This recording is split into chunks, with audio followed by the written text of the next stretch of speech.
তাফসীর মাহফিল হলেই ওরা বাধা দিত। অনেক মাহফিল ৪০ ধারা জারি করেছে। তাফসীর মাহফিলে বাধা দেয় ৪০ ধারা জারি করে কারা? কতক্ষণ জোরে বলেন? আবু জেহেলের চেলা চামুন্ডা, ঠিক না বেটি? পরিষ্কার ওরা আবু জেহেলের নাতি পুতি।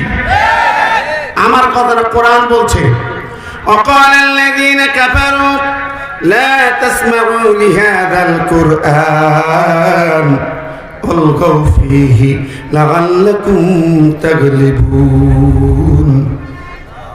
সূরা হামিম সিজদা আল্লাহ বলেন, ওই কাফের আবু জেহেলের দলেরা ওরা মিটিং করে সিদ্ধান্ত নিয়ে ওরা বাধা দিয়েছে। ওরা বলেছে কোরআনের মাহফিল হবে, শুনতে যেও না। যেখানে মসজিদ হবে হইছে হট্টগোল করে ৪০ ধারা জারি করে বন্ধ করে দাও। এই কথাটা আবু জেহেলের কাছ ছিল। কাদের কাছ? আবু জেহেলের কাছ। বর্তমান কি আবু জেহেল আছে? আছে। ওর নাতিপুতি আছে না নাই? জরিমানা আছে না নাই? কোরআনের মাহফিলে যারা বাধা দিয়েছেন ওরা যেমন দায়ী, ৪০ ধারা জারি করেছেন তারাও তো আবু জেহেলের বাচ্চা। নেতা কোথা হোক, মেম্বার হোক, চেয়ারম্যান হোক, সভাপতি, সেক্রেটারি, কত লোক ছিল ৫০০ করে হাঁটতে পারে না, টাঙ্কি ঘরে, সেও করছে মাহফিল হটি দেব না। ছিল কিনা ভাই? এই বন্ধুরা শুধু না, অফিসার অসি সাহেব রেশি মঞ্চ ভেঙেছেন, বহু মাহফিলের রেকর্ড আছে, ঠিক না বেঠিক?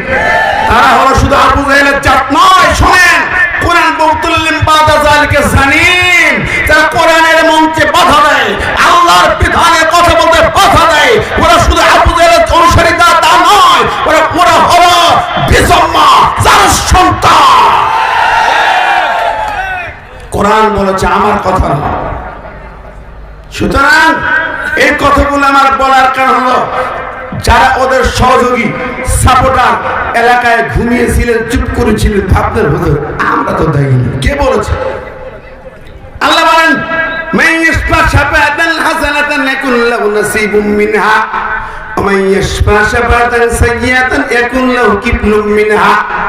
সূরাতুন নিসা ৮৫ নম্বর আয়াত। যদি ভালো কাজে একজন ভালো নেতাকে দায়িত্ব দেন, তার পাশে সাপোর্ট দেন, তার দ্বারা যত ভালো কাজ হবে আপনার সব আমলনামায় থাকবে।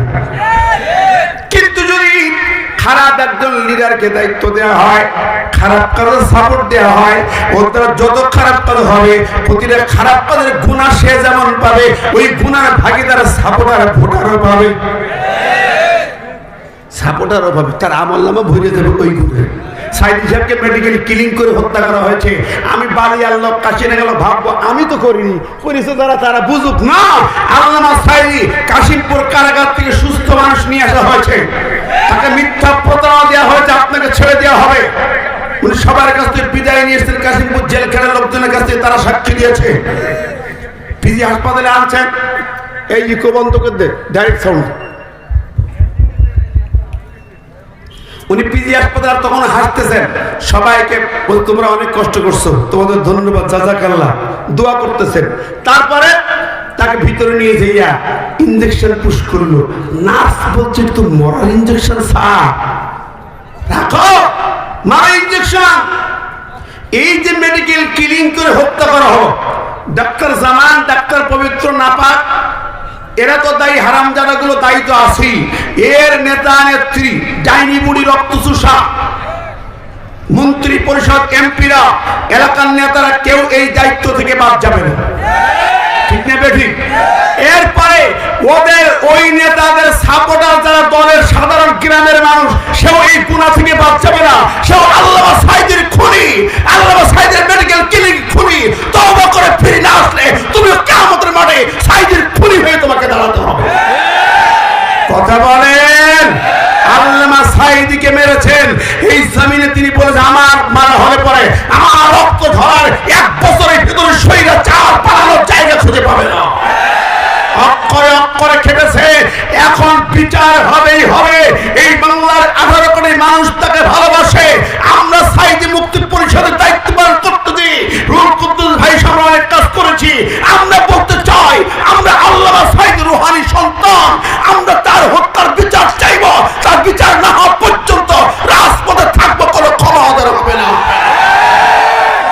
কারা চান